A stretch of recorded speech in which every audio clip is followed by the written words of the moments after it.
It's recording now. Okay. So most of you know how to install Smartel and all this stuff, but again, I will start from the scratch because I think some of the people are new. They don't know installation part also. So just to give you a brief about what all we can interface using SmartLink or Smartel. So basically most of your site, we will be, there will be Vishnet PMS and some sites they are using MyCloud PMS, correct? So when it's come to Vishnet, we have to install the SmartLink application.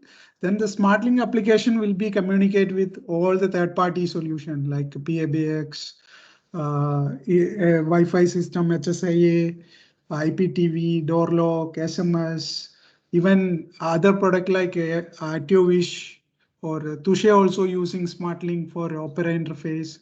So most of the interface we have done through SmartLink. There are a couple of other interface we have not done, like HTNG interface and all. That is, that is separate. That is not part of this SmartLink. Who else is joining? Yes, Amanat who has joined now. Cannot see any request here. Yeah, I have admitted him. Okay, no problem. So when it comes to Vishnet, we will install SmartLink and SmartLink will be communicating with third-party solutions. So if it is a PABX, we will be installing our call accounting system. And call accounting system has many features like we can capture the call, calculate the cost, and post to the PMS. Apart from that, there are other things like room status change, minibar posting.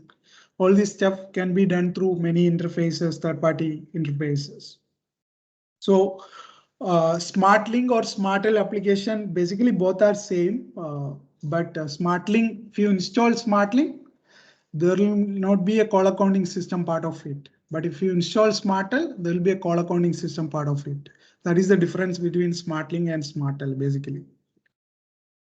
So when it's come to MyCloud, their interface is a bit different because when it's come to Vishnet, what we do, every query we are getting from the database directly. SmartLink will run the query, get the details from Vishnet database, and it is flow to the third-party interfaces.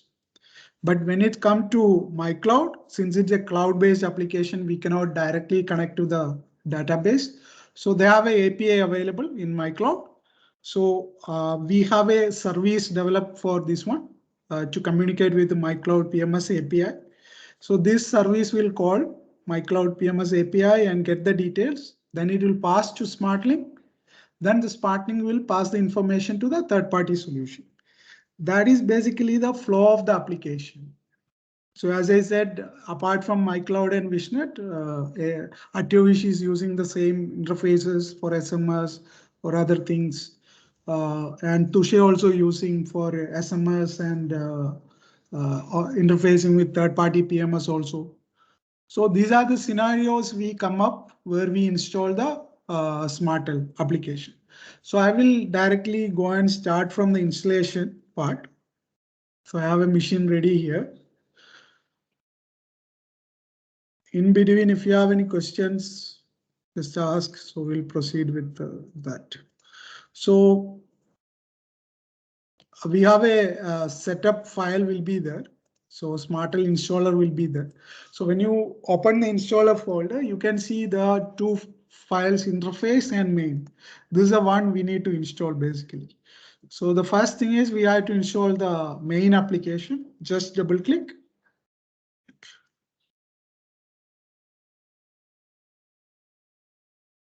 When you click OK, then it will automatically always define the path as C SmartL Pro 36. So I would suggest we always go with this path because if you're changing this path, many places in the database or INI, we have to change this path. So better always keep this same path. It's suggesting C SmartL Pro 36. But if client insists they don't want it in C or some other drive, so you may have to change the directory. Or you can just click the install button So it will proceed with the installation. So it just basically asking you to add it in the program files and all.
So you may get this message, maybe some of the DLL, it says it's newer than the one it's trying to install. So you want to keep the file. You always click yes. It may ask a couple of DLLs, it will ask. So you can always click yes and continue.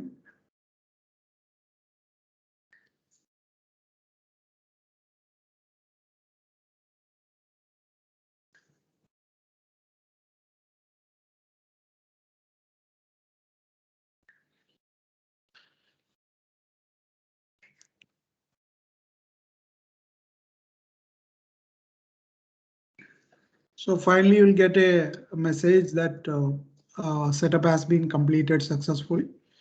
Then the next step is you can install the interface.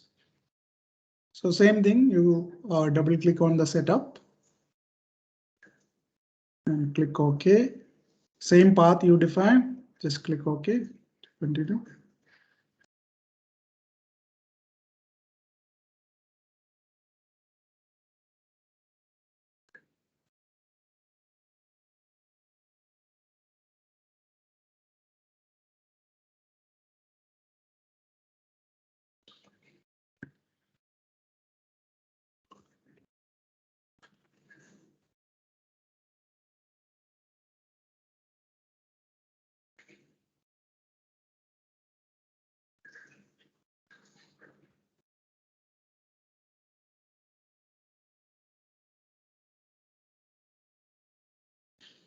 Now the setup part is completed. So when you go to see, we can see the folder here, SmartL Pro 36. So by default, application will install the default files, database, everything.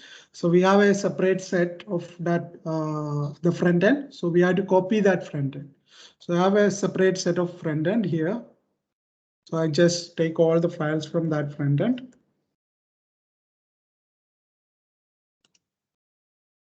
And I put it.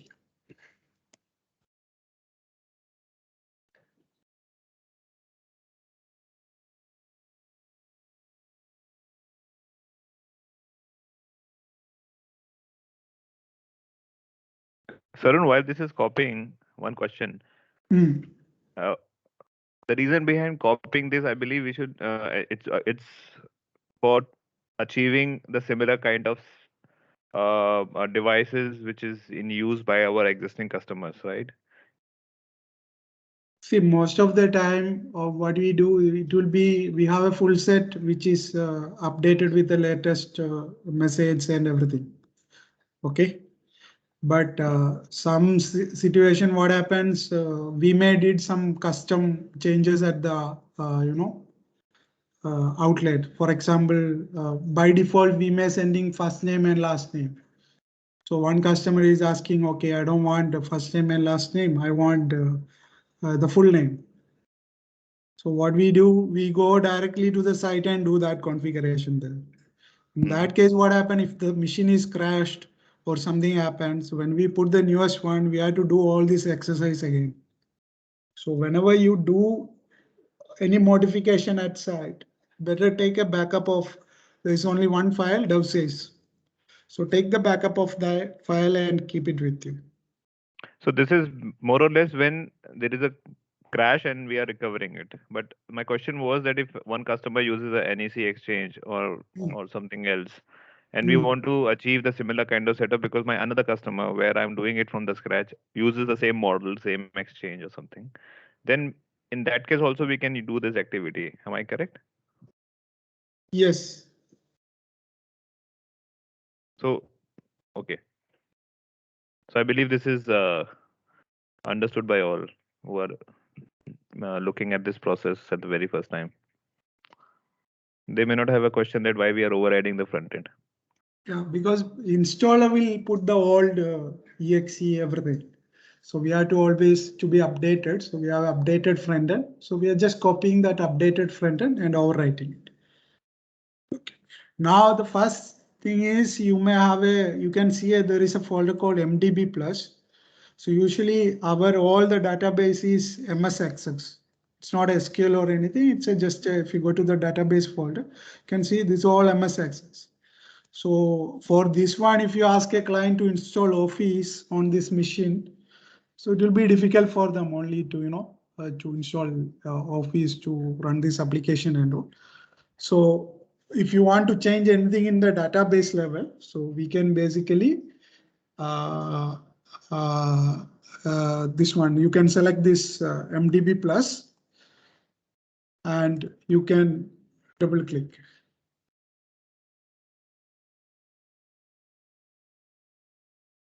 So then you can go file and open.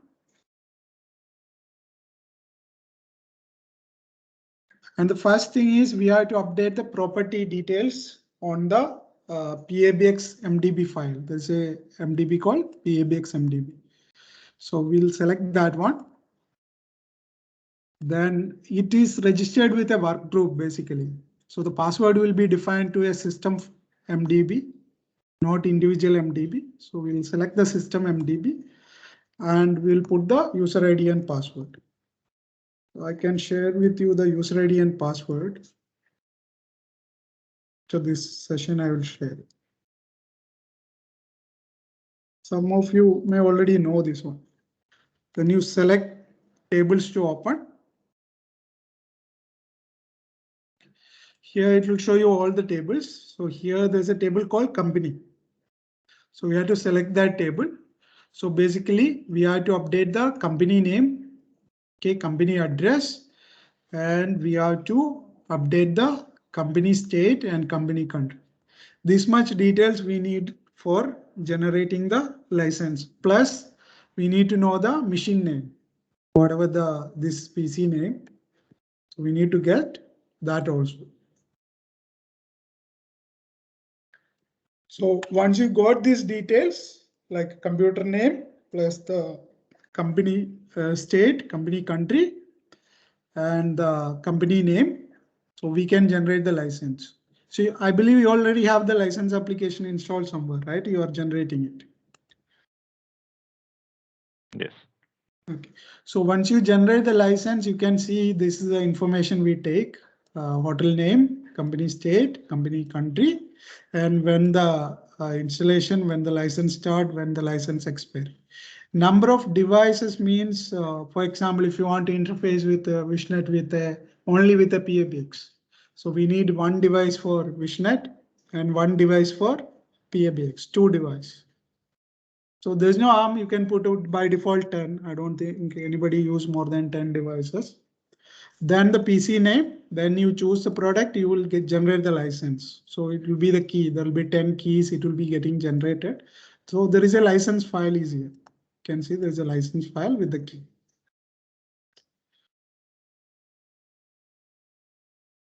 So all the keys will be there.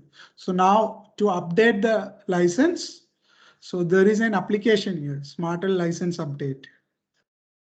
So you just have to double click that one and select the product, whether it's Smartel, Smart Voice or SmartLink, whichever you install. So here I install Smartel. And I choose the license file, then update. And to update this one, .NET 3.5 should be installed on the machine. Otherwise, this license program will not work. So if you're getting any errors, when you're opening the license update program, first thing you go and enable the 3.5 .NET framework. Clear? Sorry, it's getting disconnected in a second.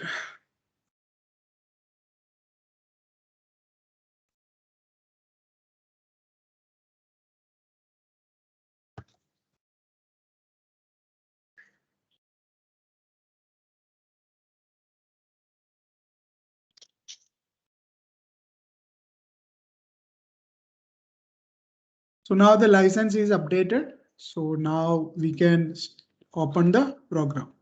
So we go to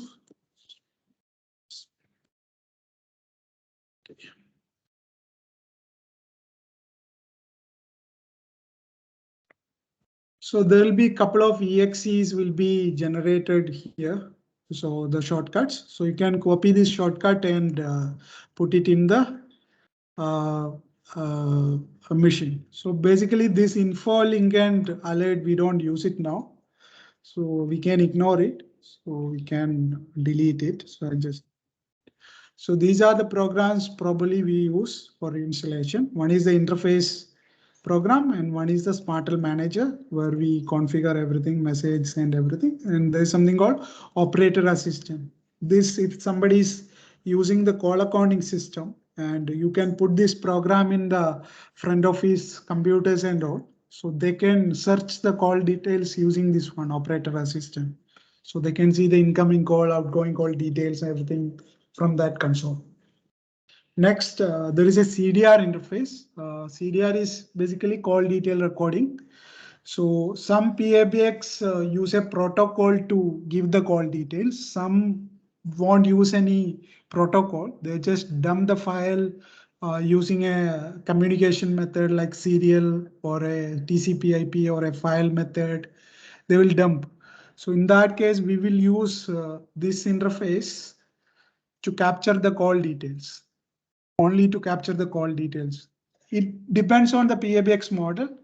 So some PABX, for example, Alcatel, we don't need to use the CDR interface because they have a protocol for the CDR also. So we can capture directly in the interface program. But when it's come to NEC or some other program, probably we need to enable this one. So what happened? We can define IP or port number or a serial port. So then we can retrieve the CDR details using this one. So now first thing is SmartL manager. So SmartL manager, I open it.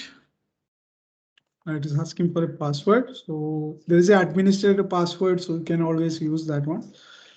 Logic and Sonic. Sarun, before we move to SmartL Manager, can you answer this? What is the significance of operator assistance actually? We never installed, I believe, on Yeah. So front office PC. basically, if somebody is using the call accounting system, okay. So as a front office person, they should be able to find out the call details. For example, they may get many incoming calls, right? Or some guests call them outside.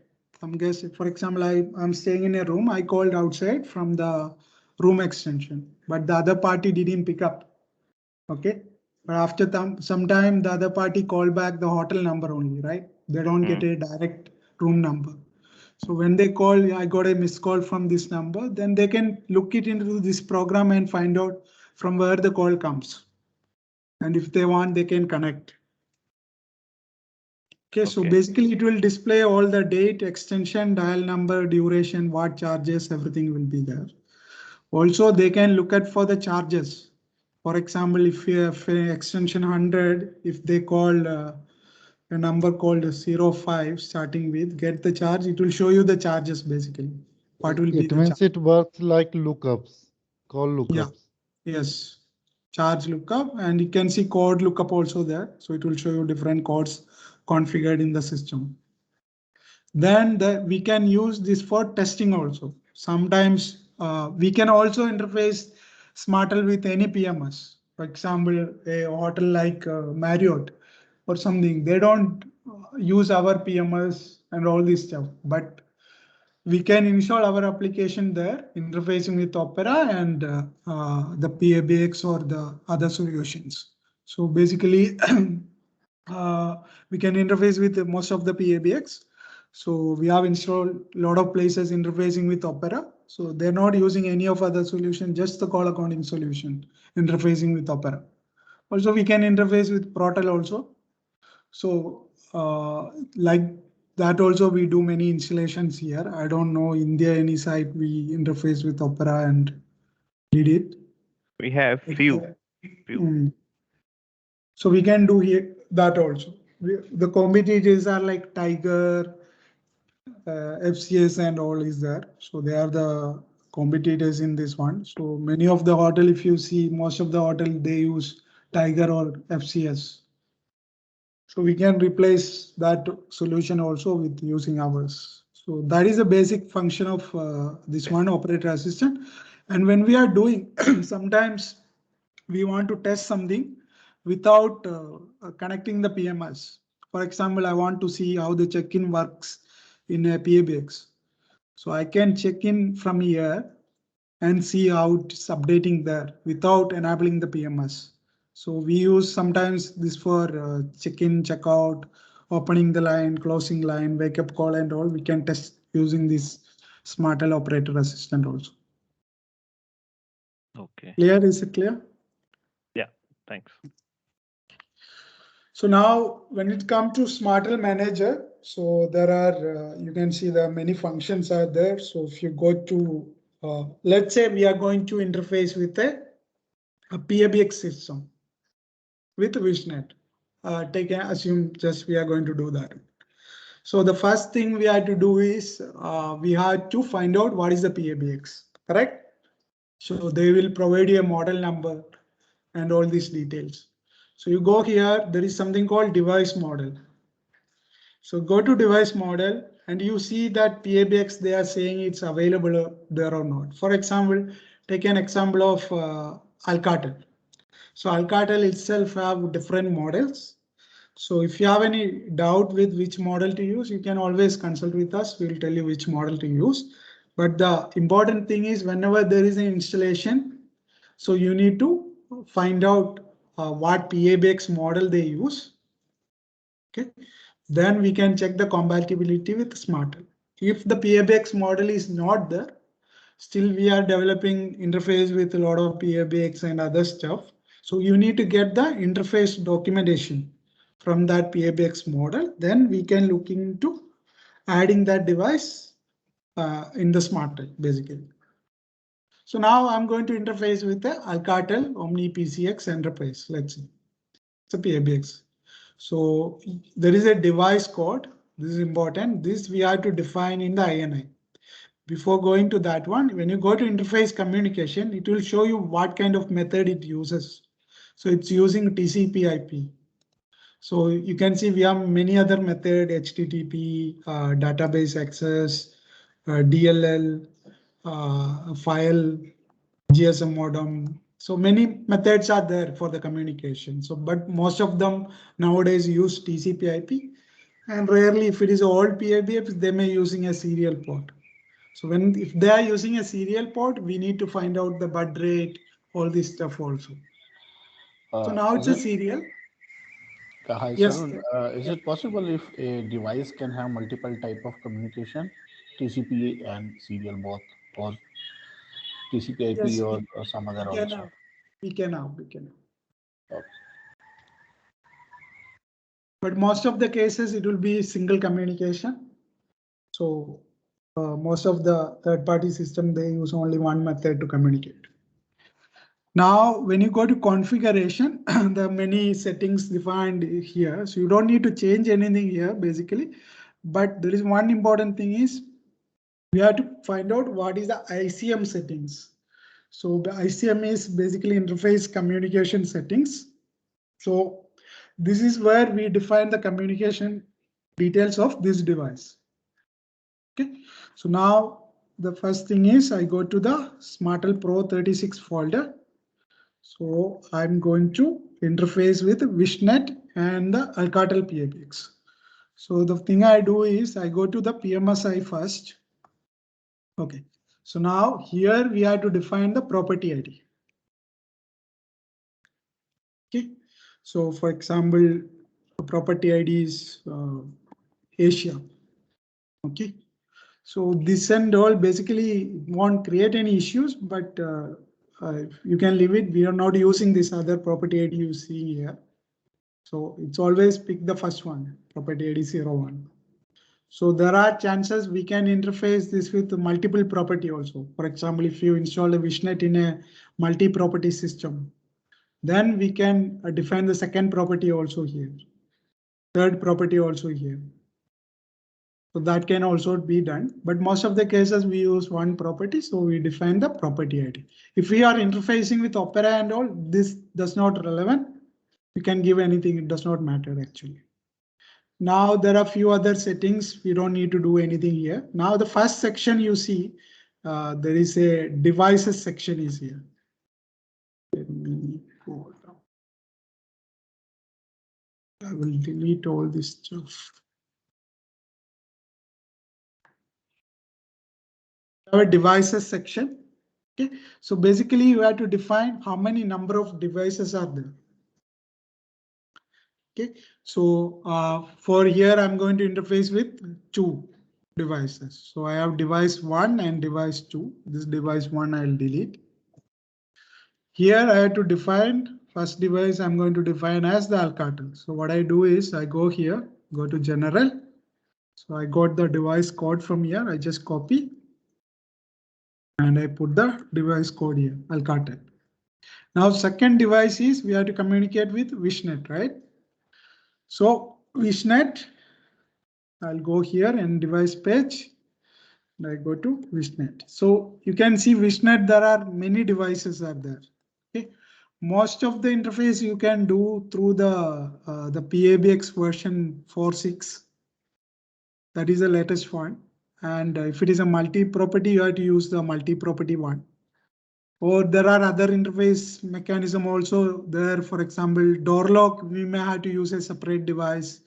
Interactive TV, we may use a separate device because the behavior of that device is bit different. That's why we created a separate devices.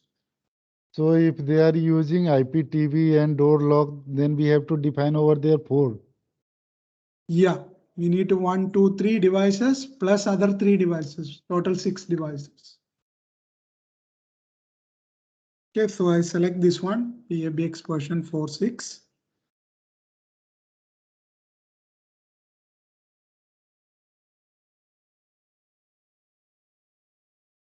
It's getting slow. Hold on 1 second.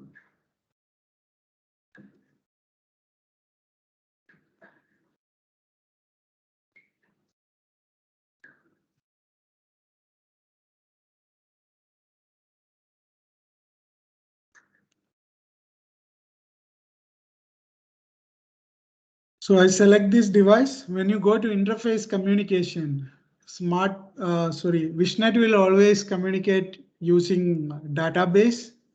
And earlier we used to communicate using file, but now we don't prefer it. Let's always use a database. So you don't need to change anything here. Database file, database will be there. And you open the device code and put it here.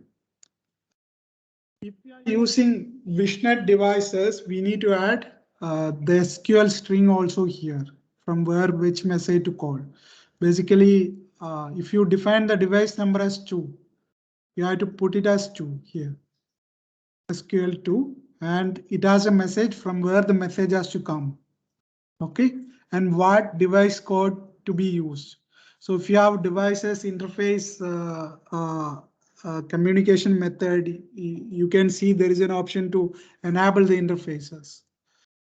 So if you are interfacing with a PABX, you have to enable the telephone. If you are interfacing with a key card, you have to enable the key card and select the method of as database there in the Vishnet. I hope you know all this configuration. I don't have Vishnet with me, so you can see that in the Vishnet configuration. It is basically in the system administration part under parameters, system configuration, and then interface code setup. Correct, correct. Then here we have to define the property ID again. Which property you are calling the, data. Then this also you have to make it as 2. Okay, then 2.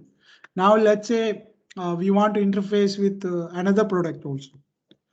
So what I do is keycard also. So I'll put device number as 3 here. And I'll put this also 3 here. Then I do go here.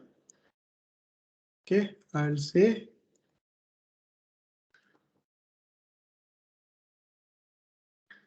door lock. Okay, so you can use the door lock 3.5.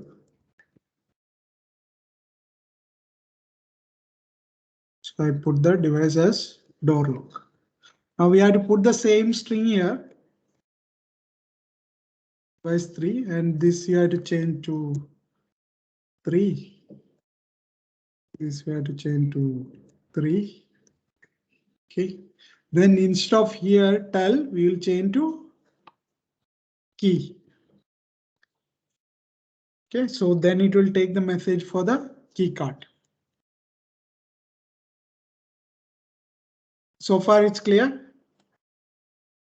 For both this, we will use ICM DIR only. Yes, I will come to the ICM DIR part. Okay. Now we added the device. We added total 3 devices and we completed all this stuff. Then we made the devices are 3. Now we need to define. Now Alcatel will be providing a IPN port where we can connect, right? So we have to define that details in the INI. So what you can do is you go to the Alcatel PABX. When you go to configuration, then you go to the ICM settings. Then you can see that settings field here. So you just copy it. Then you can press Ctrl F. Find out where this field is there. So you got this field. Here you will defining the IP address and port number of the PABX. So if we are connecting to the PABX, we have to make it as false. It should be false. To make it as false. Now some cases what happened, the PABX will be connecting to us. So in that case, what I had to do is I had to provide my IP address to the PABX. For example, the IP address of this machine is 192.168.11.34.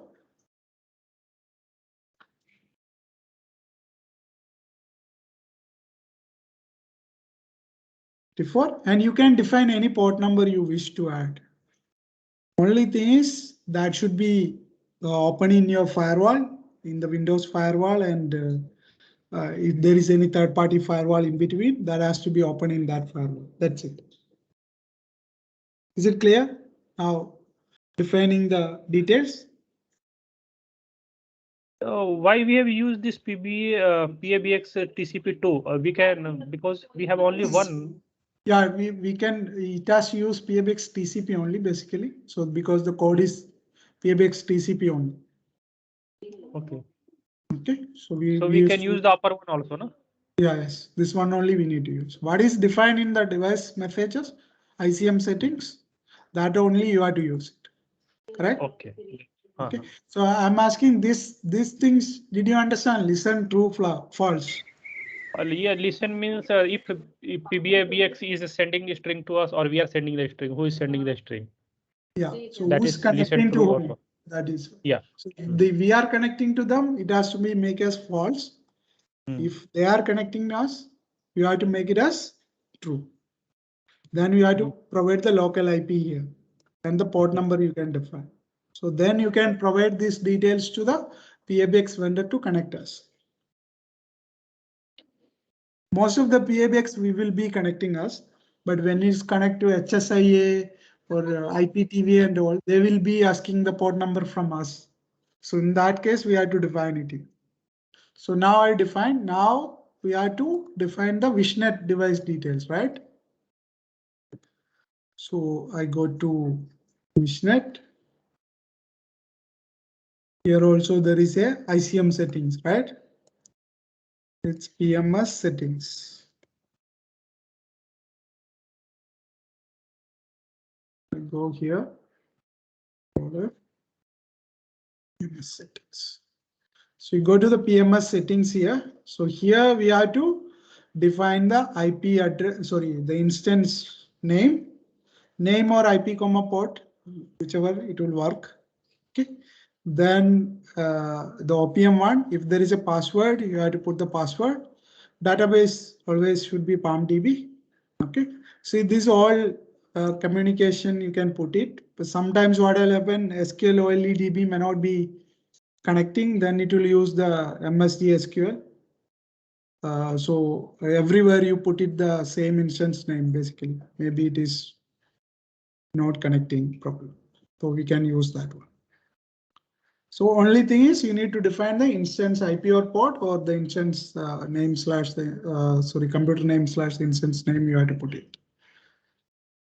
So Sarun, if there is a password to OPM1, we can just put the password here itself, right? Yeah, there's no encryption in this, so you can directly put the password there. Okay. So that connect. I'm working from home. I'm connected using VPN. It's disconnecting sometimes. So these are the details we defined PMS settings. Now, if you look at all the Wishnet devices, even if you go to the door lock, it also use the same settings. So we don't need to define it in multiple places. So one places you define, it will pick up for all Wishnet devices, basically key card, IPTV or whatever device you use. Everything pick up from here. Until unless if it is a multi-property, then only we need to add another settings for another property. Otherwise, it will be the same. So basically, it will access this instance and it will run I have this. one question, Sarun, on PMS setting file receive path, file send path. So if you are communicating through the database, then does this required? No, this does not require if you are using the database method. This path is not at all required. Okay, so always use the database method. So it will be easy for you to, otherwise always it will have problem if you're using file method. So far it's clear. So this is the details basically as a minimum details we define in the INI. So I'll just recap.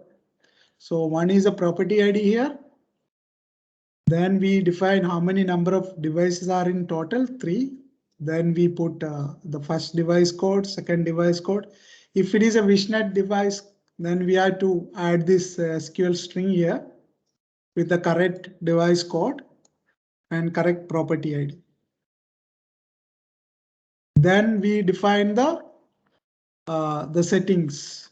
So if you go here down, you can always search it. So PMS settings, we will add the instance name. And if there is OPM password, you have to define it here. Rest all you Call can 3 keep. means number 3. On number 3, we are defining this PMS setting. No, call 3 equal means to it will make 3 calls maximum. So first it will try this, second it will try this, third it will try this. Okay. Okay, fourth actually not required basically. So for example, if these 3 are not working, so we can try using ODBC also.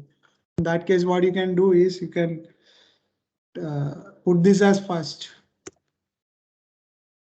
Okay. Then it will use the ODBC. In that case, what you have to do is you have to create an ODBC.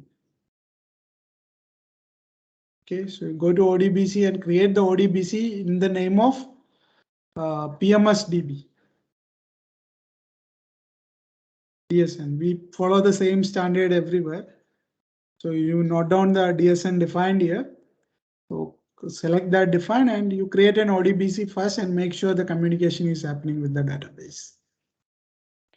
In this ODBC, Sarun, that database should be SASPROC, right? By default, it is in master. Yeah, it does not matter. Just only Doesn't matter. Yeah. Okay. PMSDB, you select it and add it. So better you always create an ODBC in the same name. No, the database sprockdb I'm talking about. It doesn't matter whatever database is. No, it does not. Here it's Okay. Rasul. So now, Sorry, can we change this DSN name something else also, or we can put it all in capital like P, capital M, capital A, yes, and we you can can create put ODBC anything. like Then that? you have to change it here also. If Okay, you are that's all. changing here, does not matter. You can change it. Okay. Then everywhere DSN you see, you have to change it. Okay. For any setting. So now that is the minimum settings we do in the INI. There will be a lot of communications here. You can see the many related things will be INI. You can leave it everything as it is. So I'm going to save it. This is how. Tarun, sorry, one question. It might sound a little silly, but Yeah, tell me. sorry, I got in mute. I'm saying that this might be a silly question, Tarun, but we are connecting two things, PABX and door lock right now, but devices count is 3. No, I added extra device for the this one for the Alcatel, I think. no for the key card. So I added to show you how to configure it. I just added extra device as devices 3 as So- key card device. One So is in a key normal card. scenario, device 3 is keycard, right? Because we picked up the device code from the SmartWheel manager.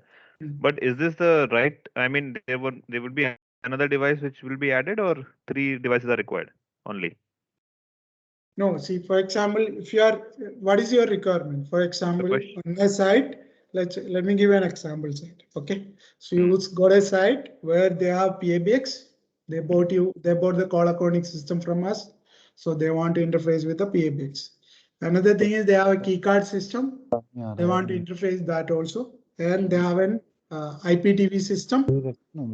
3 system you want to interface. So in that case, we have to increase the total number of devices to 6. Okay. Okay. So first device we added PABX code, then the Wish PABX device. Second device we added as third device we added as the key card. Correct. Then the fourth device we will add the key card vendor device. For example, it's a Wing card, another model, whichever model it is. So we'll add that device code here. Okay. Then you want to add IPTV. So then we have to add the IPTV devices of Wishnet here as fourth device. Sorry, fifth device. And sixth device we will add. I have to change this code to the IPTV device, for example. I don't remember the code. I just put in. Yeah. Okay. To get the code, the method is simple that we need to check the ICM setting and get that code from there, right? So I made it as 5. This also I made it as 5. Then we have to define the device 6. We have to define the IPTV. Right. So I put the IPTV device code here. Correct. So we have total 6 devices. This is how we add the device. Here we have to change the key to Device type. TV. This device type we can also get from Wish. Yes, there is. So basically, whenever you do a check-in, if you enable telephone interface in this table, it will create an entry first.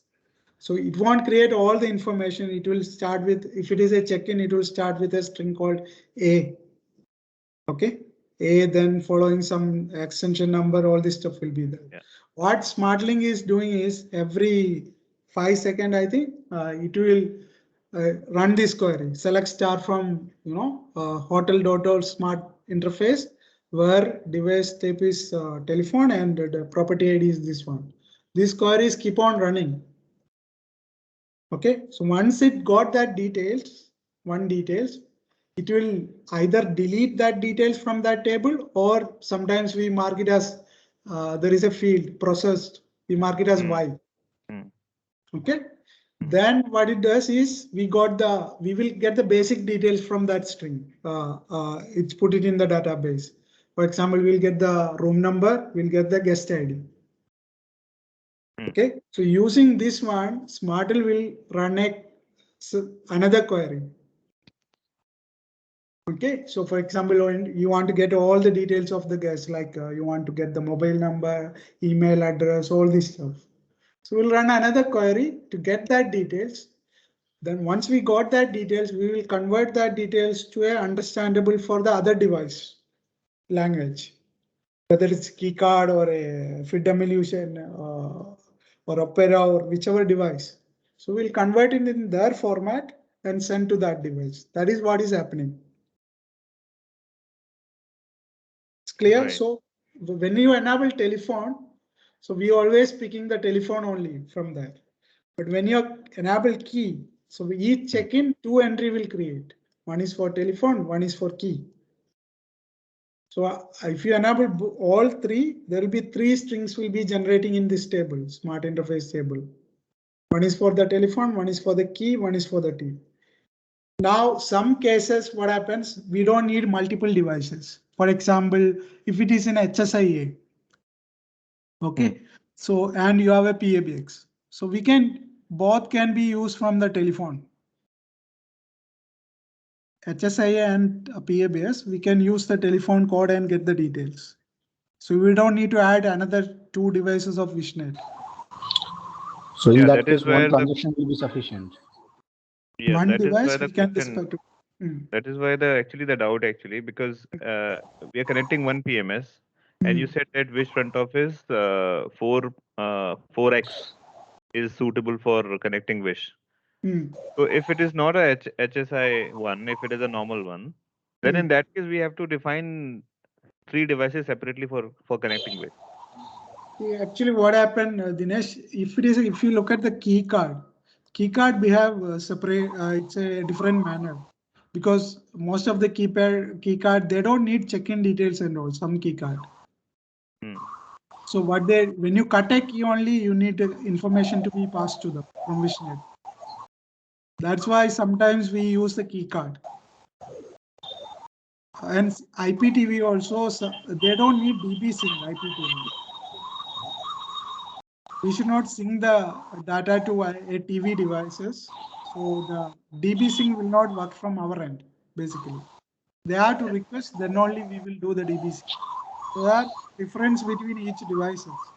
So most of your cases, you can use the telephone as a device, one device, and you can dispatch to 2 or 3 devices.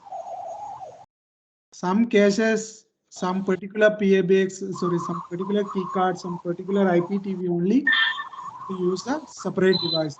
Otherwise, you can keep one device. You can add another 3 devices, third-party interface like HSI, key card. Okay. Yeah. A lot of noises. हवा कहाँ चल रही है?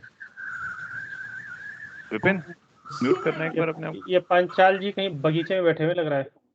चलो mute किया उनको. Okay.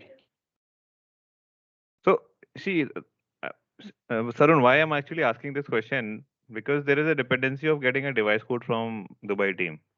So I understand from the vendor specific device codes, probably we need to get in touch with you. But these type of devices which are for connecting our internal PMS, for that also I think it looks like that we need to check with you once. I'm sorry, I didn't get that question. Tell me again. The question is that the use case remains the same, that we have PABX, key card, and IPTV. So whenever we install, we have a dependency on Dubai to get these device codes. Okay. Oh, you can. So what about the device codes for Wish, connecting Wish? So I think if it is not a HSI one, then we need to again get in touch with you to get the correct device codes for Wish, or we can do it on our own. You can take it. See, most of the cases, this device code will work. PM Wish PB. You can use for any interfaces. If you have finding some problem only, sometimes we switch to a separate devices. Otherwise, you can enable one devices of Wishnet, and you can have multiple devices of Copies. third party, like keycard, all this stuff. This device will dispatch the message to all. Okay. So this message will be serving keycard and IPTV both in most of the cases. Correct. Okay. Just in case if it gives error or something, then only we need to get in touch with the Yeah, NU. otherwise. So you can always try with this device code and multiple devices, and you do your test. Most of the cases it will work. One thing you need to check is, for example, you are going to interface with a HSIA, for example. Okay. So let's say they said, okay, they will support FIAS protocol. So FIAS, we have a protocol, feed emulation, right? Feed emulation protocol for protocol. So we can use this one. Most of the cases we can use these devices for FIAS, because since Opera is the leading PMS, every vendor has interface with already with Opera. So most of them support this protocol. That's why we also give the interface using this protocol. Now, one thing is you have to make sure there is a dispatch message. For example, you decided to use the Wishnet front office, right? If I go here, PABX version 4, then Wish front office for door lock. Oh, sorry, for a feed emulation, for example. Now you see there is dispatch message is already mapped here. Now, for example, I select the door lock. There is no device mapped. So if you are using the door lock device, there is no device dispatch message mapped. That means this won't support. Okay, so you have to switch the device to something it supports. Let's say door lock. Yeah, it has a mapping. So we have to use the Wish front office door lock. So you understand the use case now? Yeah. Why we are using door lock? So these dispatch messages, we don't have to do anything, right? It is preset values of these functioning, duplicate key, new key, or cancel key. Yeah.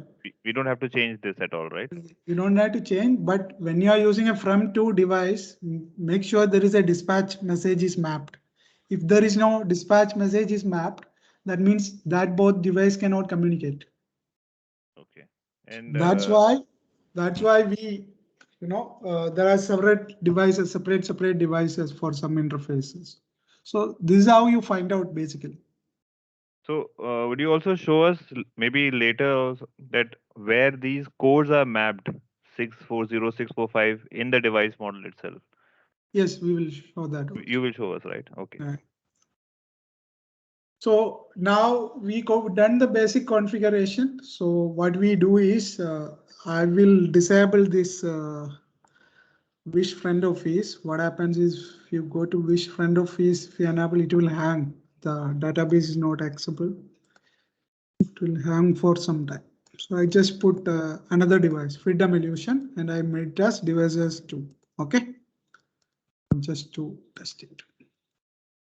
Now, when you always install the interface, I see some sites people are taking the DLL and putting it into the Windows System 32 or syswow folder and registering it there. Don't do that. Like in Touche, you do, right? We take the DLL and put it in syswow folder and register it. Don't do that for SmartL. It will, by default, it will automatically register. But if you want to register again any DLL, it has to be registered here only from this path. Do not copy this DLL to another path and register it. So what happened after 1 year, there is an issue or they need an enhancement, we will give you a DLL. If you copy it here, it won't work. It may be taken from some other locations. So in India, most of the places we notice that is going to register in syswow folder. This DLL, especially Sarun, this interface control DLL. Sometimes we face problem in this particular DLL, and if we register this particular DLL into system 32 or 64, syswow 64, then it won't give initial error, because initially when we start a smart link, it's give error for VB or interface control not found, like that. That means you are Especially using for an this. old exe to install. The installer you are using is an old installer you are using. That's why you're getting that error. Even you get that error, you don't register it in the syswow folder. So what do you do? You have to register here. So you go to the register 64 and instead of putting here, you choose this path and register here. Okay. So we- don't register in the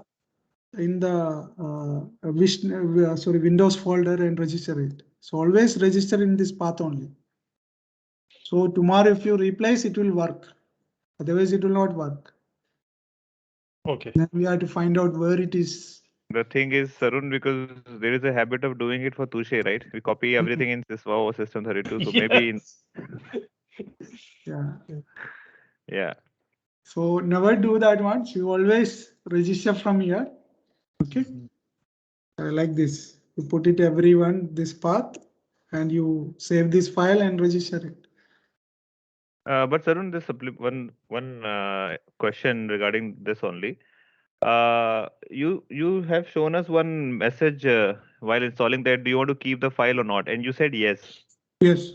But you know what? That message actually states that you should keep the original file. There is a message which misleads us that you should keep the Windows original files. And most of the time, sometimes you say no to all. So that also sometimes I think causes this kind of issue. I always click yes, so it won't create any problems. So we are also going to click yes now. Okay. Now another mistake I see is most of the people try to access the application by double clicking here. It won't work. It won't work. Yeah, it gives error. Yeah, We need to create the shortcut on the desktop, and then we need to put the path. So let me go here. Now you have to end that task. Also, sir, initially you have, as you have told, that we need to install it into program files, like multiple places we have to change. But I don't think, because most of the time I used to install it into the D drive or E drive, and there are only the shortcut path which we need to change. Apart from shortcut path. Some interface it may work, sometimes it will create problems. So it's better always install in C SmartL Pro 36. Okay. Follow a standard. So when you have when you ask the client to take the backup and all, so nobody will get confused where it is installed. You always install in C drive. Because the biggest problem is if server will get crash, then always the C drive get crash first. And if your data is in D drive or E drive, you can recover the data easily. So that's why our preference is won't install anything into the C drive. 1 second, it's getting slow again. VPN is fluctuating.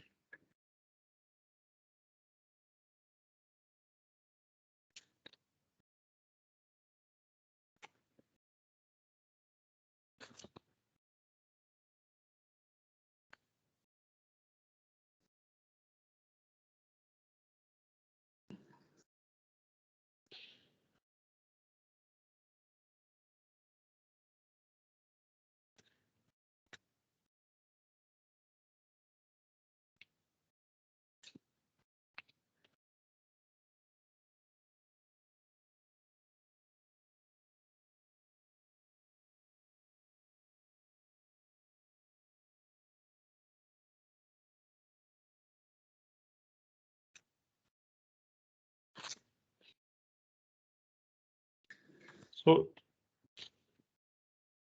1 second, until let me connect it back that machine.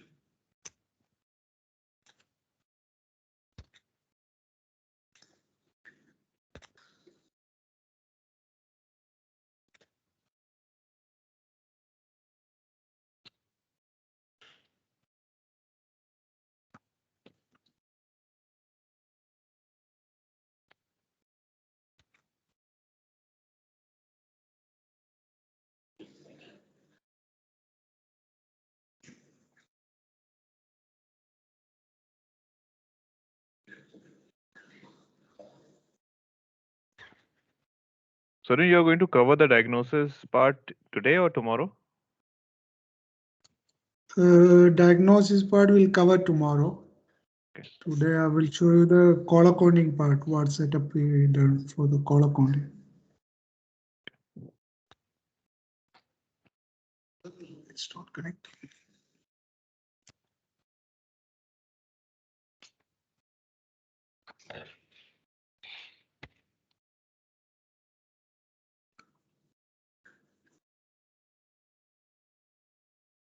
Are you using Windows 11, by the way? Yeah, yeah. That's How's why it? on the bottom it's difference. How's it in usage? I mean, fast, slow? Didn't find any issues so far. It's okay. Not same like Windows 10. There's no slowness.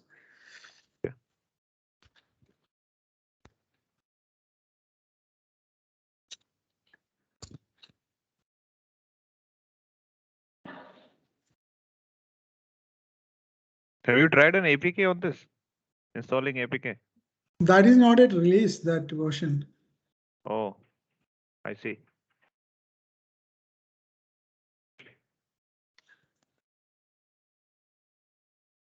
It's coming, it's been.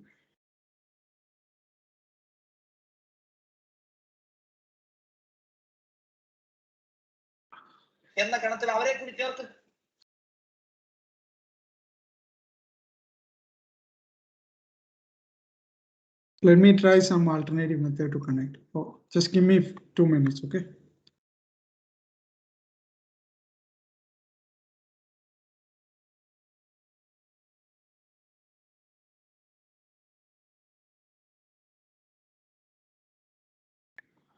Guys, if you have any questions, please feel free to ask. It is a very once in a blue moon type of a session we are having right now. Rajiv, Sumanta, Anat, Tushar.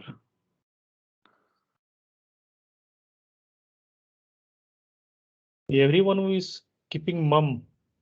Are you guys are watching or just you have connected and busy in something else? नहीं sir देख रहे हैं Watching, watching. Watching मतलब So क्या? why no Are you watching questioning? movie? Movie Why देख रहे no हो या कथा सुन रहे हो? हाँ? नहीं टिलर जो बताया वो हम लोग करते हैं in general device setting and all जितना बताया उतना लोग करते हैं। अभी जो ट्रबल शूट का होता है ना तो उसी में वो कोई ठीक है but problem like in INI there are multiple parameters.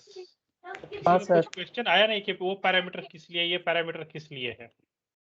वो तो सर ने दिखाया ना कि हम लोग जब डिवाइस सेटिंग्स करते हैं वहाँ पे जो दिखाता है पीएमएस सेटिंग्स वो पता चल गया है क्या देख अच्छा। के करना होता है वहाँ पे ODBC बनाने में P capital M small S हाँ, स्मॉल हाँ, हाँ। वैसा ही कि उसको वो पहले क्यों नहीं किसी ने पूछा? नहीं वो तो वैसे ही बाय क्यों डिफॉल्ट हम बनाते हैं? लोग जो वहाँ पे दिखाता है एक्चुअली सेटअप में हम लोग वही डिफाइन कर देता है पी कैपिटल एम एस वही तो क्यों करते हैं? Can we change? See, the point is what Om Bhai Sahab is saying that questions जितने अब हमें problems आती हैं, we should ask this now. Actually मैंने तो कहीं पे सेटअप किया नहीं है तो नेक्स्ट नंबर आप पे क्या है फिर? लेकिन वो हमें कंफ्यूज कर रहे हैं ना। ये हो रहा है कि मान लो हम 3 डिवाइस का वहाँ पे कर रहे हैं तो वहाँ पे डिवाइस 6 क्यों ऐड कर रहे हैं, मुझे वो नहीं समझ में आ रहा थोड़ा, वहाँ पे कंफ्यूजन हो रहा है। तो नहीं हर बार पूछेंगे ना का फिर, राजीव ऐसा जी कभी नहीं हम आ रहा लोगों समझ। का विश पूछना चाहिए था ना, आपने पूछा क्यों नहीं? पूछा तो था सर, मगर मुझे वो फिर उन्होंने एक विसनेट का ऐड किया, वो नहीं समझ में आया कि विसनेट का क्यों ऐड किया हमने। स्मार्टेल एक तो- देखो, स्मार्टेल दो चीजें कनेक्ट करता है। अगर हम सिर्फ एक ही की बात करें, डोर लॉक की बात करें या पीएबीएस की बात करें, एक ही की बात करते हैं तो वो हाँ, पीएबीएस को भी कनेक्ट कर रहा है और विश को भी कनेक्ट कर रहा है। अच्छा तो 2 इसलिए डिवाइस हो गया। 2 डिवाइस हो गए। अब की कार्ड भी हो गया तो फिर हाँ, भी उस केस में भी वो 2 को कनेक्ट कर रहा है, एक मतलब की कार्ड को कर रहा तीनों, है और एक विश को कर रहा है। अच्छा मतलब 3 डिवाइस होंगे तो 6 हो गए डिवाइस 6 वहाँ हो पे। गए। बट सरू ने एक चीज और बोली कि most of the key card और मोस्ट ऑफ द आईपीटीवी, अगर हम इन 3 का एग्जांपल लेके चल रहे थे अभी तक, पीएबीएस को अगर हटा देते हैं तो उनको पीएमएस से इंफॉर्मेशन जरूरत नहीं होती। तो उस केस में आप एक ही विश वाला जो था, जो PABX के लिए यूज 4x किया था, वाला वो 4x यूज कर वाला। सकते हो, ठीक है? Okay, now can we continue? Yes, Yes, Tarun. yes. Okay, so now another thing is whenever you install the first time when you start, okay, so you have to start with run as administrator first time when you're starting first time. Otherwise it won't start. It'll give you an error. Second time onwards, it's okay. It won't ask you. So now here you see in the summary it's showing we have 2 devices. Okay, then call detail, then device messages. When you go to device messages, we have 2 devices, Alcatel and FIDM.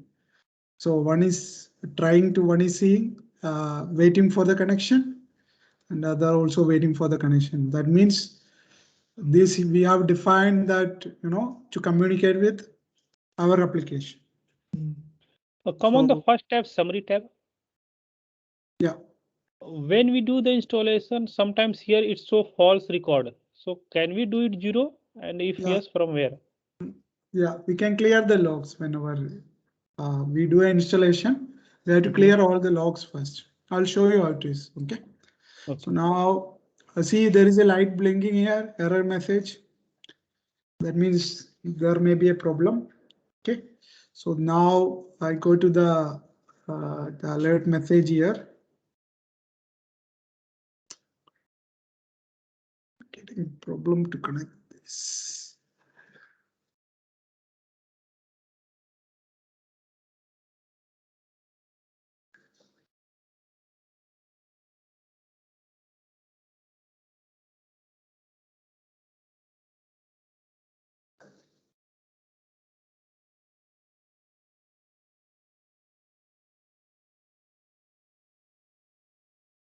Okay, so you go to alert messages here. So go to error. So one is saying address is not available from the local machine. Because what happened here, I defined an address which is not available in the local machine, the IP address.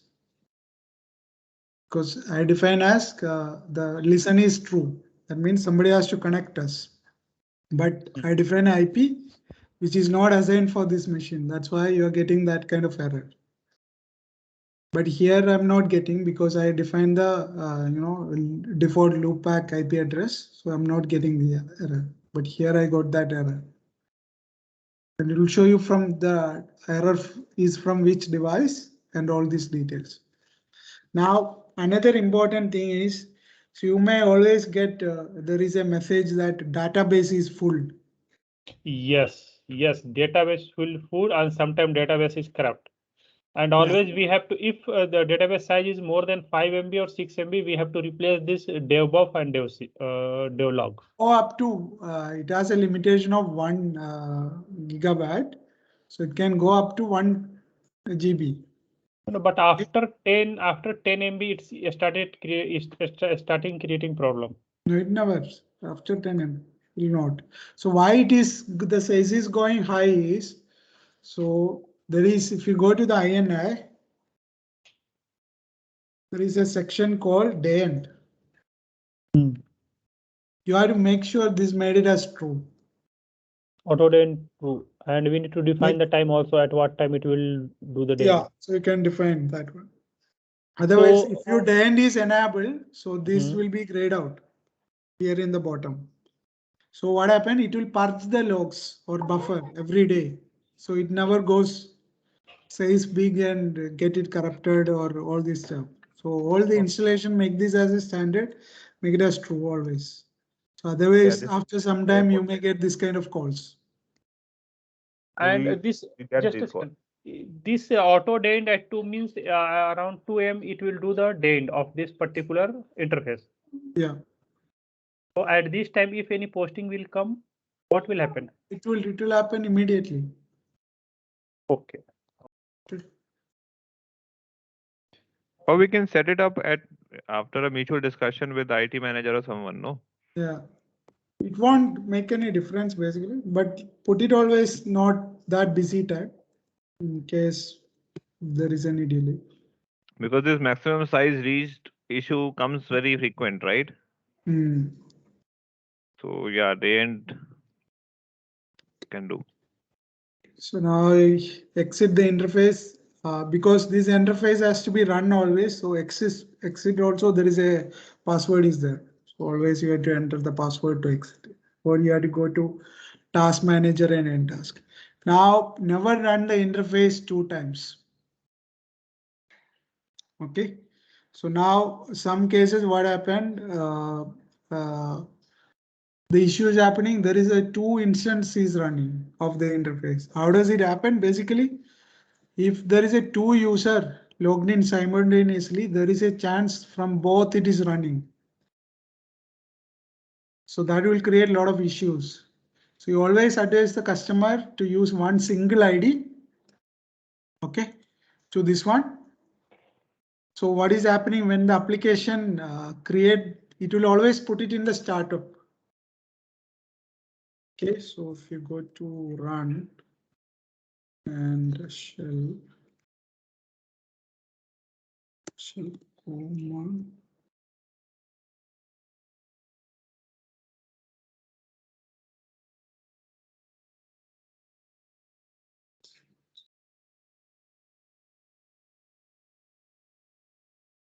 See, application always create the shortcut in the startup of common startup. That means any user logged in, the instance will start. Okay, so you always advise the customer that don't use multiple user IDs on the interface machine. Always use a single ID. That is very important. So when you got a problem, sometimes they're saying some methods they're not able to see the check-in message. They're not seeing it. First thing you check, is there any other user logged in here? You go to task manager and see that. Is there a multiple user? Then you see there is multiple instances running in each user of interfaces. And you have to inform this to the customer always, don't log in with the multiple IDs. Is it But clear? Tarun, is there a way to restrict this kind of a situation? I mean, by system itself can stop? No, so one thing is then you remove from the common startup. Then what happened? The application won't start, right? Yeah, that's the startup won't start. Then you can do is instead of putting in the common startup, you delete from here. Okay, you can put it in the logged in user startup. That you can do it by those run.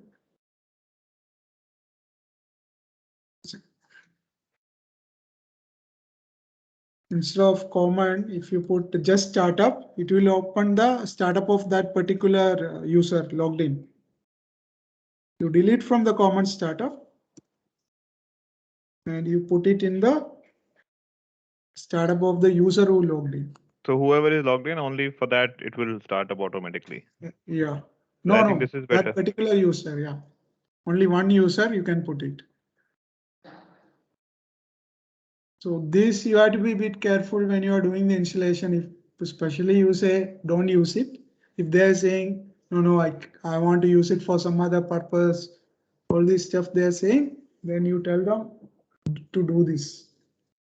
Only tell them this only it can be work only in one user. Okay, so always better to use one user ID. But it's clear? Yeah. Is it possible to send a notification or email in case if there is a disconnection or something? Yes, there is an option for that also in Smarter. Most of the places we don't do it. That's good. Let's say Smarter Pro. 1 second.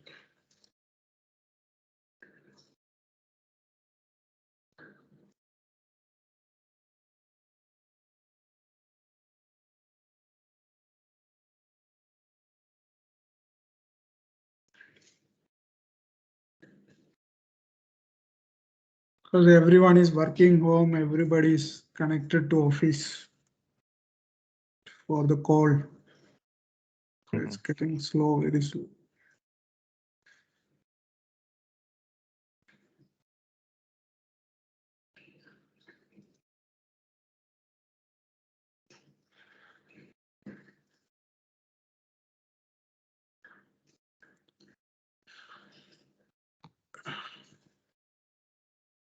Amanat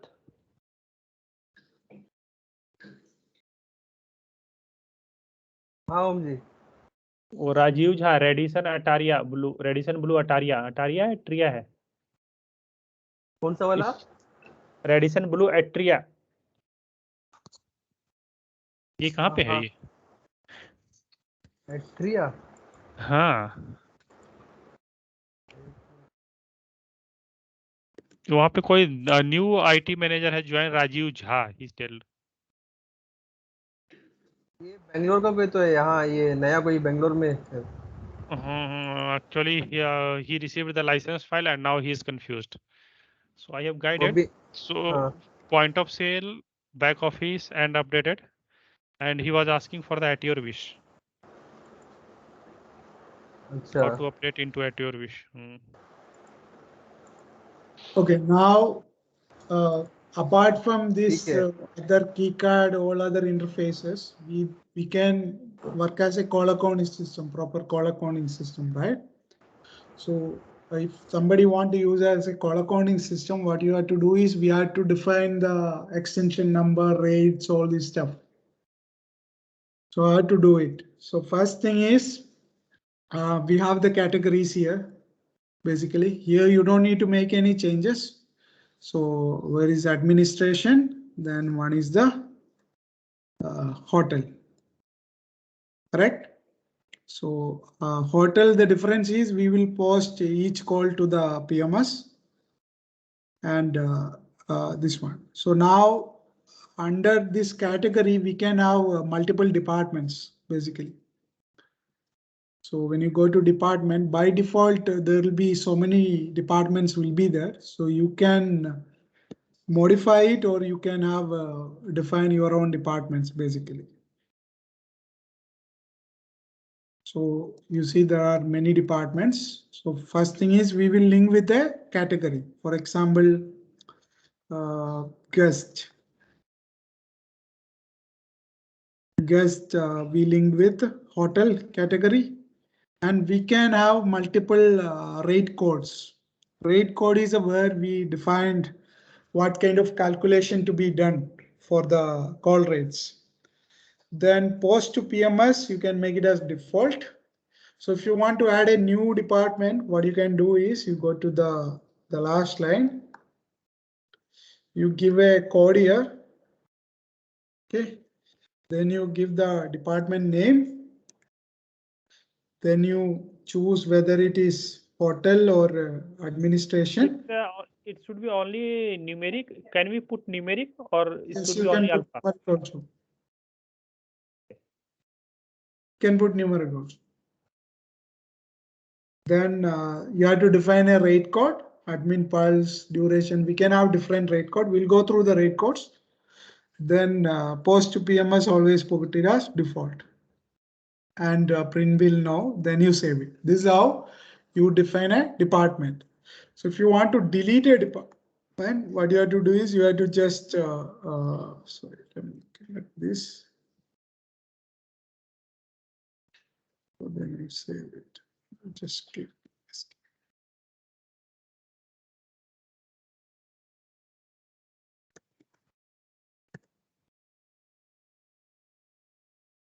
If you want to delete a department, you can just double click on that row, then you can delete it. Okay. So this is how you add the departments. Now, just give me 1 second. I'm getting an important call. Just give me 1 second. Sorry.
Hello. Sorry. Yeah. I was bored. So that's how you add the departments. Then the next thing is, once you add the department, next is we need to add the extensions in the system. So there is something called extension range, where you can add all the extensions of the hotels. So this extension number, you have to define it in the Wishnet room master also. So some hotels, what happened, they may have multiple extensions in the same room. So you have to define that multiple extension in Wishnet also, here also. Now, I'll give an example. For example, you want to add a room number. Let's say you have a room number called 101. There is an extension called 8101. So how to add it? 8101. 8101.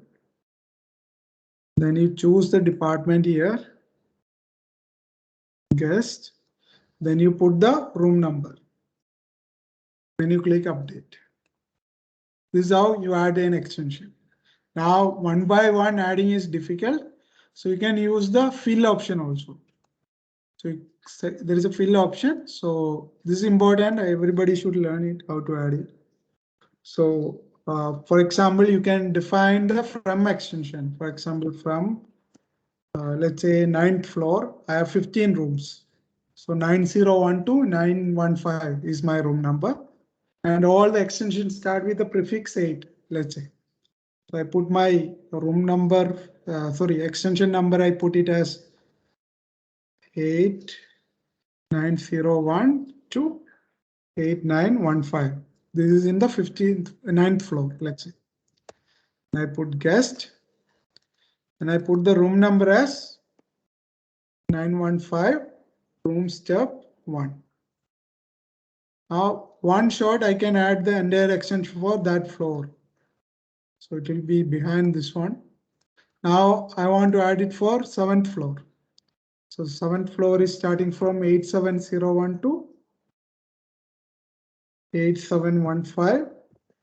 And the room number start with, let's say 715 plus 1. Can you click update? So And why? So I think here the room number start with the means 701. Here it should be, no? yeah, so it should be 701. Sorry, my mistake. Yeah. Why we have left prefix blank?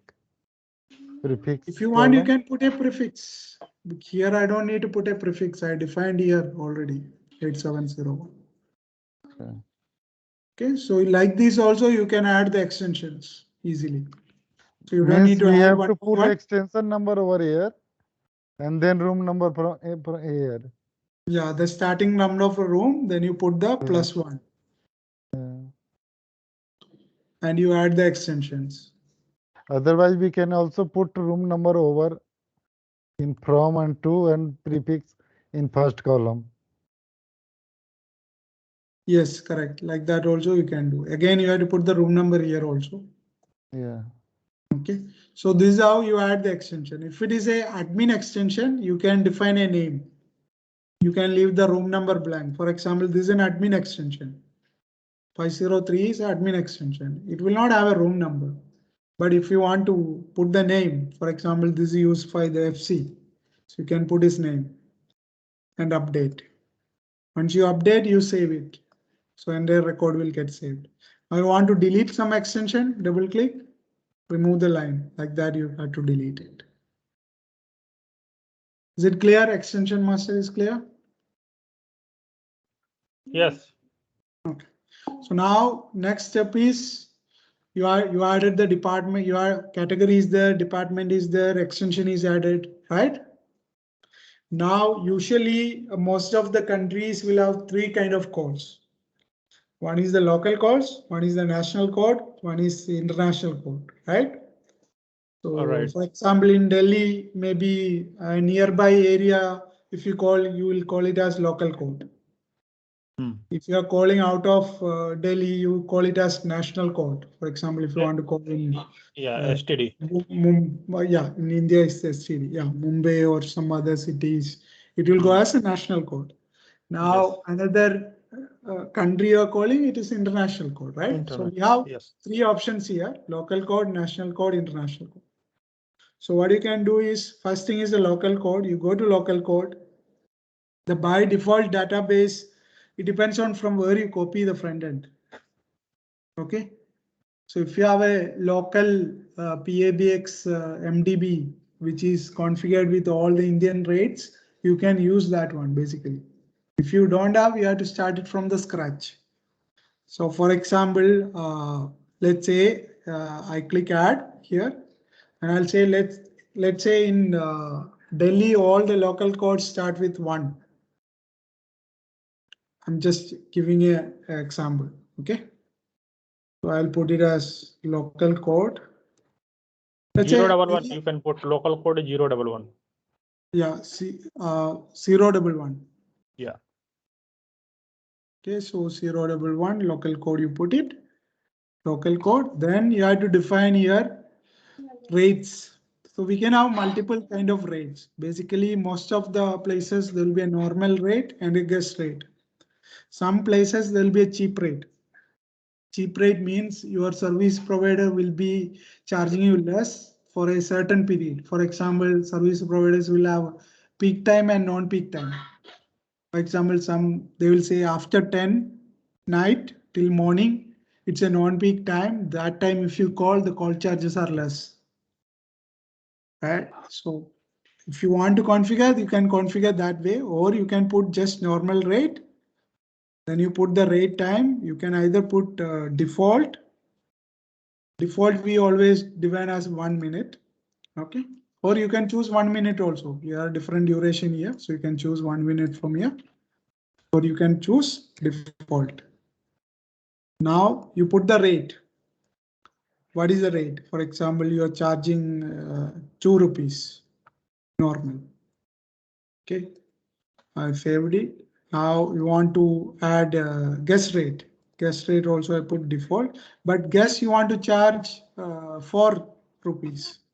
You want to add a margin, 100% margin. So you can put it as same. So what happened when the guest called, it will pick up this rate. When the administration calls, it will pick up the normal rate.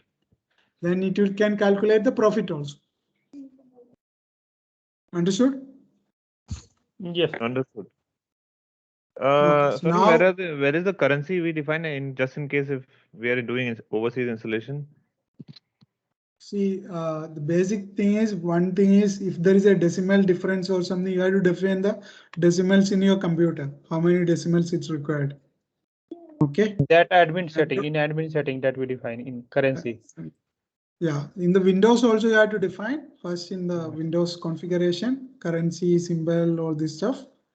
And here also there's an option here, charge currency format. So if you have only 2 decimal, you can change to 2 decimals. Okay, but the currency symbol, you like we do it for Tushe and all, you define it in the machine where it is installed. Okay, currency format you can define 2 decimal, but make sure machine also having same format of currency format. Okay, otherwise it may not work. Okay. Okay. So now this is how you add the code. So now let's say you have another code. The 011 is local code. Now there is 021 also local code. Then you have to add 021 also. And you put the name, okay? Local code, or if it is an area, you can put that area also name. Then you put the normal rate and the guest rate. If they have a cheap rate, you can define that one. You save it. This is how you add the local code. Now, when it comes to next thing is national code. Sir, sorry. In local code, there are some questions. Correct. One I is like emergency number like 100 number, police, ambulance. These are free. Telephone number, mobile number also. So if you see, for example, police, the emergency number you don't want to charge. Okay, ambulance and all. Okay, so what you can do is, if it's going as a local call, so you put the number 100, sorry, you click add first, 100, and you put police. Okay, then you put normal rate and guest rate as 0 if you want to charge. Okay. So instead of 2 and 4 that we are mentioning, put 0. But what is this setting for rate if 0 and do not calculate rate? Where it is? The Third checkbox. column, last one. The checkbox. Use rate if 0 and do not calculate rate for the. I never use it. I need to check it. Actually. And So if instead of local, if it is mobile, then calling on mobile the numbers, you have to define it in the national code. okay. National code. So national code, for example,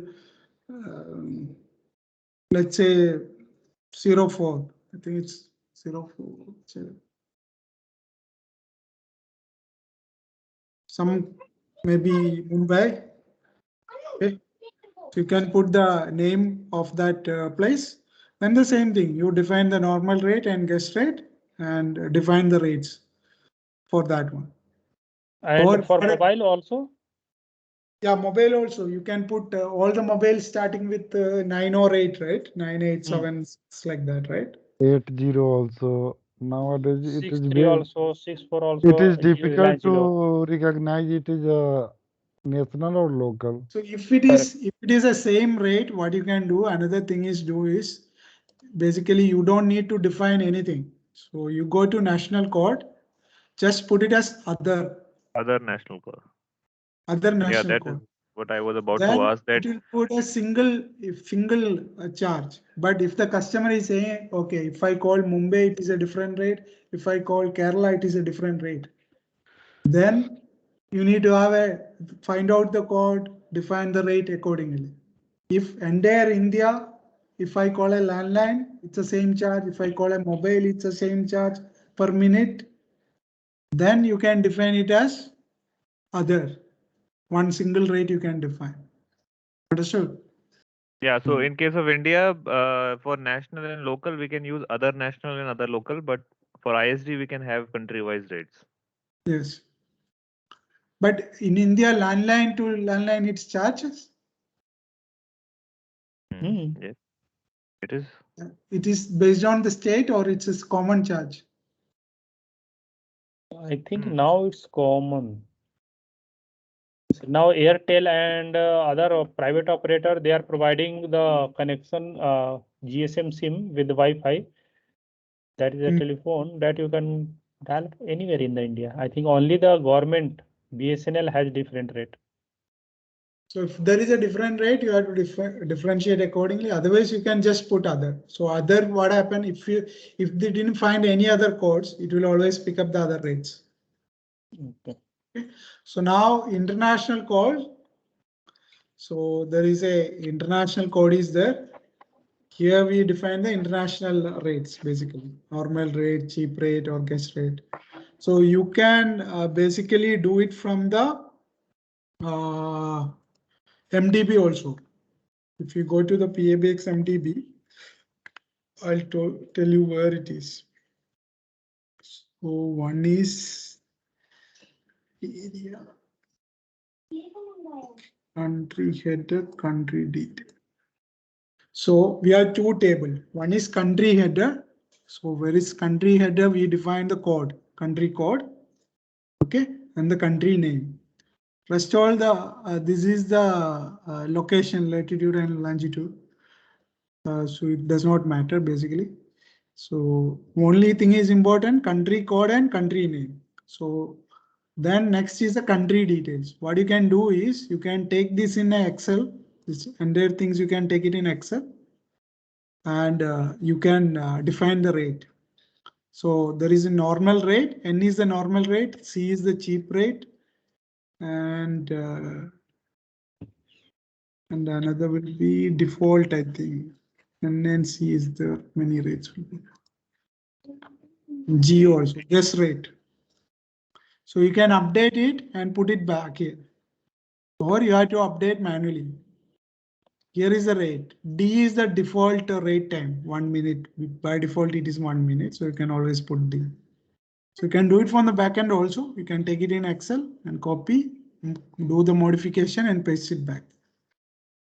So you define the country code and you can have different rates. Already country codes will be there. You need to put the correct rate customer want to charge. So now see, there are two ways we can charge. So one thing is I can directly define a guest rate here, correct? I can define a guest rate as a different here, or there is an option I can add a margin on top of this one. For example, if the rate is 1 rupees, so I want to add a margin of 200% or 300%. So that can also be done.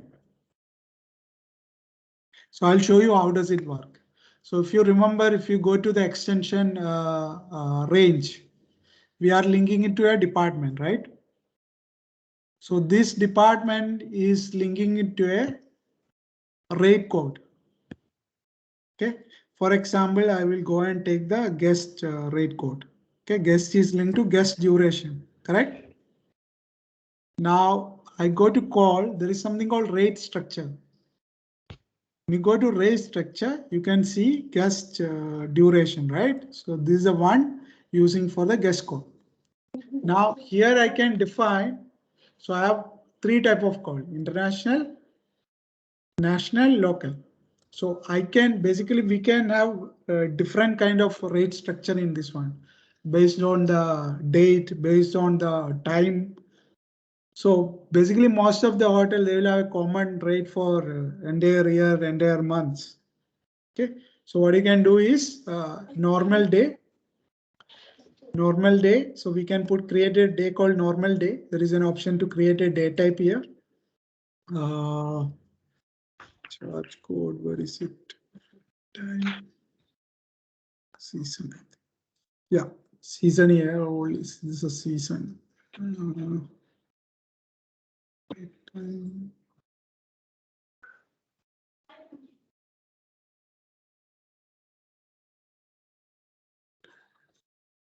Not rate type.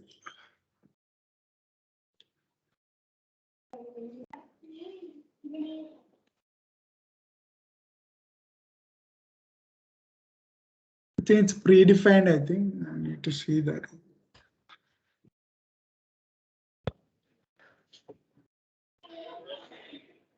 It's a predefined one is there. So normal day. So we can select normal day means it will pick up all the days basically. So we have three types of call: international, national, local, correct? So we can have a separate call charges for a separate number. For example, here it is defined 181. There is a different charges. So that's why it's put normal 181. I can put a different charge. Then you can choose a season name, all year, start date, end date, from time and end time, and how you want to charge it. So basically earlier days, there's two methods. So there is something called pulse and duration. So pulse is means if you remember old days, if you make a telephone call, you will get a beep beep sound in between. So if you call a local call, the beep may come in every 3 minutes probably. But if you call a STD call, beep will come in every 1 minute. If you call a international call, beep may come in every 5 seconds or 10 seconds. So each pulse, the ISP will charge for the calls. I think nowadays it's not using anywhere. So most of them uses duration. So if anybody using pulse, so you have to define, instead of charge type, you have to define it as pulse basically. So here you have to define it as the pulse. Otherwise it can be duration. Then here you can define which rate type. The rate type, you remember we define in the international, national, local code: guest rate, normal rate, cheap rate, right? That is the rate code. So which one to pick up and what is the margin you want to charge? So if you want to charge as same as defined in the international, national, local codes, so you can put it as 100%. But if you want to charge 200% or 300%, so you can define here. So here I'm charging based on duration. That's why I defined 200. So what happened? So all the international call I'm charging 200% of the rate defined here in the international code section. Here I defined 0.6613. So it will charge double for the guest. If you put 300, 3 times higher, like that. But national, I told, just pick it as the same rate I define it here. There is no change. Whatever rate I defined here, it will pick up the same rate there. Then, but local I put 200. Like that, you can have different rate structure. Okay, so the better thing is you build a database with all the charges. You install it in your machine. Somebody has to build a database, keep it ready with the commonly. You can discuss with a couple of hotels and find out what is the common way they charge. So you can keep it ready. So instead of configure it everything, so you can copy and paste that PABX there. Only thing is you need to add the extension there. That's it. You can do like that also. So then there are many options are there. Minimum duration you can have a different charge. Minimum charge you can define. Even the call is disconnected before 1 minute, you can have a certain amount. You can define tax percentage, surcharge. All this stuff you can do in the rate class. It's a bit confusing, but if you spend if you did it couple of times, you will understand it. You go through the field, try to understand the concepts, then it will be easy. It's not that complicated. It's very simple actually, but when you look at the screen, there are a lot of things. That's why we may get confusion. Is it clear? Rate structure is clear?